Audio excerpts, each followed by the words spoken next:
দা নাকি দি বলবো, কখন দা কখন দি প্রায় আমরা কনফিউশন হয়ে যাই। আসসালামু আলাইকুম দর্শক, এখন শিখব সুন্দর দুটি পার্থক্য দা এবং দি। চলুন শিখে না যাক কখন কোনটা বলতে হবে। Let's learn the right pronunciation of the and the. যদি উচ্চারণটি হয় কনসোনেন্টের মতো, তো তার সামনে বসাবো আমরা দা। কি বসাবো? দা। যদি বলি ফেইন, কান্ট্রি, বুক, তো কী বলবো এখানে?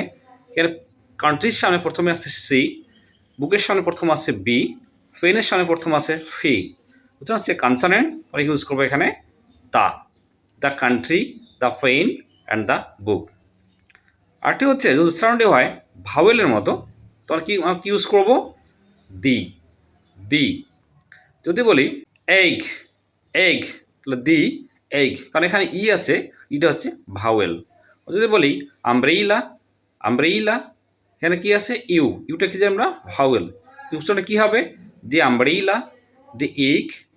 আবার যদি বলি আফটারনুন, তাহলে in the afternoon, in the afternoon. এখানে আমার আছে এই, তারপর দি, দি আফটারনুন। আশা করি বুঝতে পারছেন। ভিডিওটি ভালো লাগলে লাইক কমেন্ট করে পাশে থাকবেন, অন্যকে দেখার জন্য শেয়ার করবেন, এরকম ভিডিওর জন্য ফলো করুন, সাবস্ক্রাইব করুন চ্যানেলটিকে। ধন্যবাদ।